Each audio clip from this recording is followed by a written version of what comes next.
Janasena party అధికార ప్రతినిధి మరియు విజయవాడ వెస్ట్ ఇన్ఛార్జ్ పోతిన మహేష్ గారు రాజీనామా, ప్రెస్ మీట్ ఇవన్నీ చూస్తున్నాం మనం.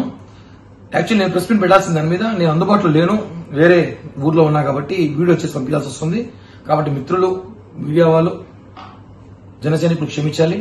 ప్రెస్ మీట్ పెట్టినందుకు వీడియో ద్వారా అర్థం చేసుకోవాల్సింది కోరుకుంటూ మహేష్ గారి 3 ప్రశ్నలు అడుగుతా. ఒకటి, 2019 మీకు సీట్ ఎక్క ముందు మీరు ఎక్కడున్నారు? మీరు 2016లో 17లో జనసేన పార్టీలోకి వచ్చారు. మీకు ఈ రోజు జనసేన పార్టీ లేకపోతే మీకు ఇది చరిష్మెంట్ క్రేజ్ వచ్చేదా? అసలు పవన్ కళ్యాణ్ గారు మీకు ఎంత ప్రియారిటీ ఇచ్చారు, ఎంత వాల్యూ ఇచ్చారు మీకు తెలుసు కదా. ఇవన్నీ కూడా మీరు ఎక్కడి నుంచి వచ్చింది? మీరు గతంలో రాజకీయ నేపథ్యం ఏముందా? గతంలో ఏం లేదు కదా. జనసేన పార్టీ మనందరికీ పునాదులు. మనకందరికీ జనసేన పార్టీ పవన్ కళ్యాణ్ గారు భిక్ష పెట్టారు. ఈ రోజు మన పవన్ కళ్యాణ్ గారు ఏదో వ్యూహాలు, ఆశయాలు ఉన్నాయి కాబట్టి అర్థం చేసుకొని పోవాలి. ఇప్పుడు నేనున్నాను, ఉదాహరణకి ప్రజారాజ్య పార్టీ నుంచి పనిచేస్తున్నా.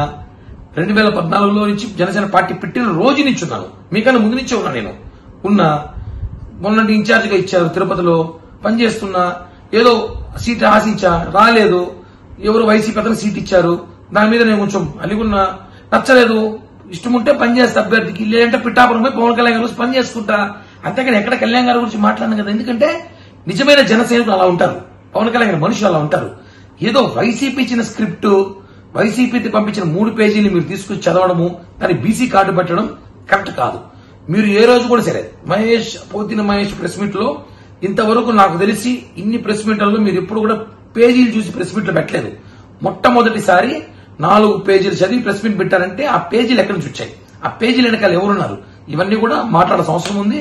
ఒకటే చెప్తున్నా, అన్నాలీజీ ఒకరిని తీసుకొని మీరు గృహప్రవేశం రా అంటే ఇప్పుడు అది సంబంధం కాదు కదా. ఆయన తీసుకొస్తాడు, ఆయన ఇష్టం. అది దానివల్ల జనసేన పార్టీకి నష్టం లేదు, నీకు వచ్చే నష్టం లేదు.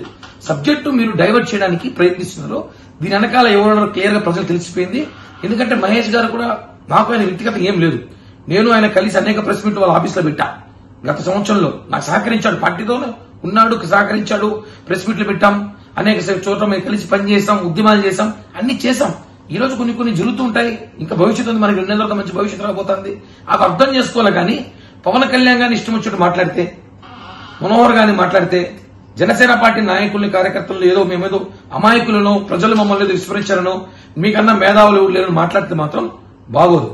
మీరు పవన్ కళ్యాణ్ గారికి క్షమాపణ చెప్పాలి, జనసేన పార్టీ నాయకులు కార్యకర్తలు క్షమాపణ చెప్పాలి.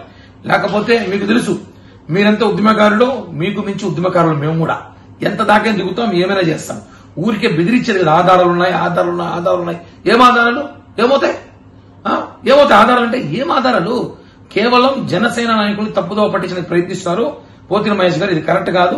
మీకు ఇష్టం లేదు, వెళ్ళిపోండి, హ్యాపీగా వైసీపీకి వెళ్ళిపోండి, ప్యాకేజ్ తీసుకోండి, ఏదో ఎమ్మెల్యేసో మంత్రో ఏదో ఇస్తామని తీసేసుకోండి, మీ రాజకీయ జీవితం చూసుకోండి.